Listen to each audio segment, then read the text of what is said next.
Since the past 2 or 3 wipes, Nikita has been trying to balance the ammo and armor meta with flea and trader limitations. And it looks like he's finally found a sweet spot, and what we have may be here to stay. So what are the results of these changes? In order to find out what the community is shooting, I fed my PMC into PvP zones on different maps and jotted down ammo for at least 20 encounters for each map. Then I separated the rounds into different groups based on pen. With these results, I created 3 charts for 3 classes of armor, class 4, 5, and 6. This way, I can show you your probability of survival dependent on armor class. You might think there's no point finding out what the meta currently is this late into wipe, but these ammo and armor changes are here to stay. So if you're planning to play next wipe, you'll need this knowledge. Okay, starting with newbie maps. Factory being our first, because the map difficulty indicator always baits new players into playing it first.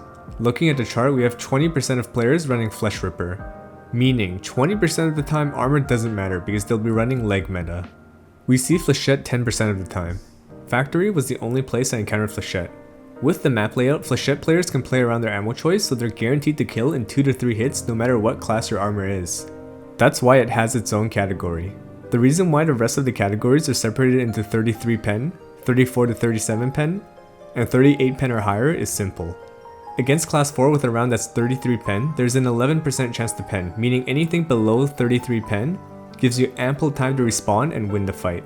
34 to 37 pen is where the ammo begins to pen on class 4.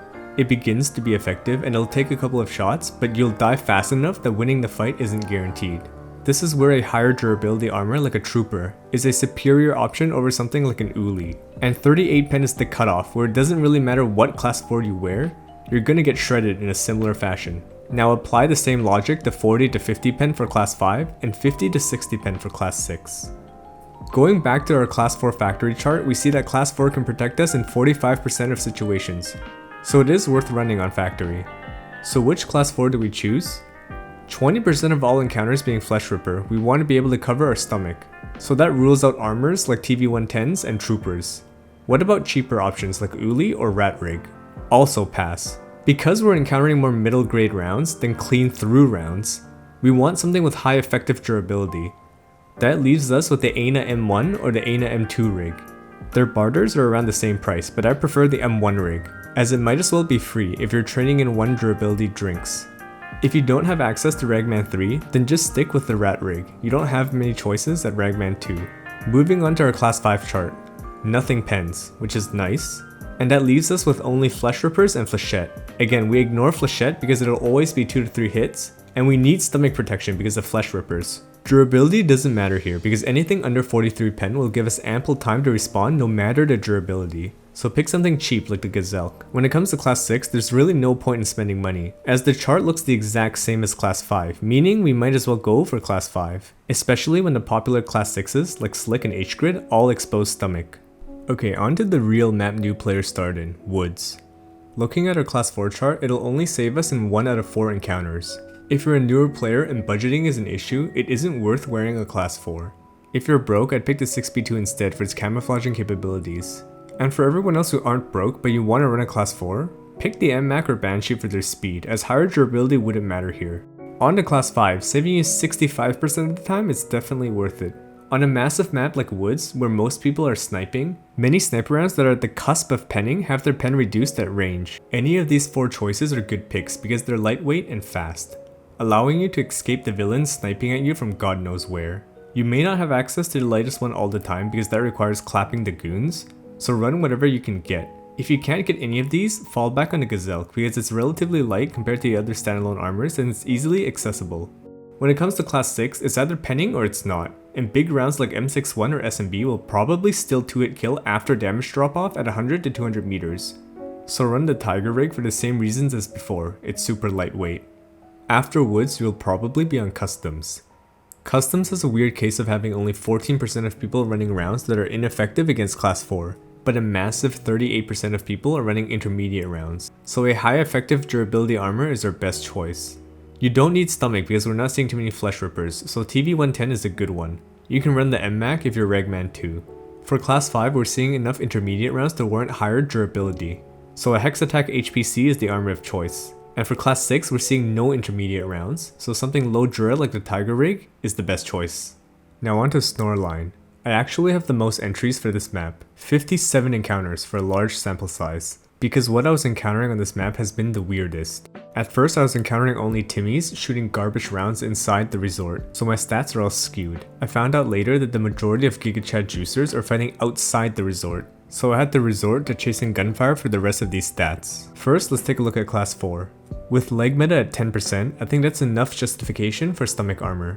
However, this weird, almost even spread of intermediate rounds and ineffective rounds makes low and high durability armors debatable. So we'll say it boils down to accessibility and cost. If you can get the ANA M1 and M2 rigs, then go for it. If you don't have them unlocked or you can't afford them, then just run the rat rig. For class 5, unlike woods, where weight and speed matters against long-range snipers, shoreline is mostly CQB, with safe paths you can take to avoid snipers while navigating the map. Pick the baggery.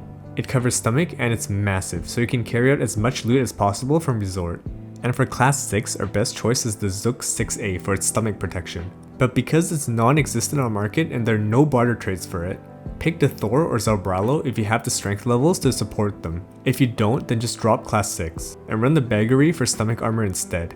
The chance you have to run into a guaranteed pen for the baggery is the same chance as running into getting your stomach blown out while wearing a slick. It just isn't worth it.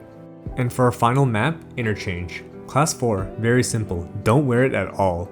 Just pop something on dirt cheap like the module 3M to rep Tarbank, and an idea rig to rep idea if you're broke. For class 5, you have a massive spread of intermediate rounds and rounds you can block, so go for durability. I somehow haven't encountered any flesh rippers even though I expect the Interchange to have the most. So Tactec or AACPC for rigs, and Killa or HPC for armor are your go-tos. However, if you're forming your entire map strategy over hole-in-the-wall extract, then Baggery is the best choice because of its carry size. For class 6, there's surprisingly only intermediate rounds, so drop the Tiger Rig for once and go Slick or H-Grid.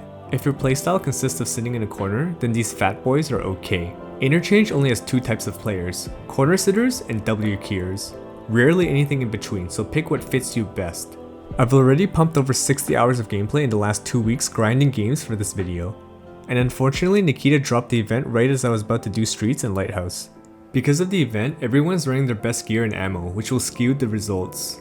This video has already been delayed enough and it cannot wait, so subscribe if you haven't already and pay attention to my community tab. I'll be posting charts for Streets and Lighthouse later this week. I'll also update the comments and description with links to the community post. For Reserve, I'm not sure what I'll do because Reserve is essentially 2 maps worth of meta. What people run on the surface are drastically different compared to what people run underground. And these 2 groups rarely encounter each other, only sometimes at Extract. Comment down below or use the feedback channel in my Discord to tell me how you think I should do Reserve. And if I find a comment with a genius idea, I'll update with the community posts, which again will be in the comments and description. If you care enough for the raw stats, you can get it from my $1 Patreon tier. Until next time, thanks for watching. My socials are here if you care. See ya.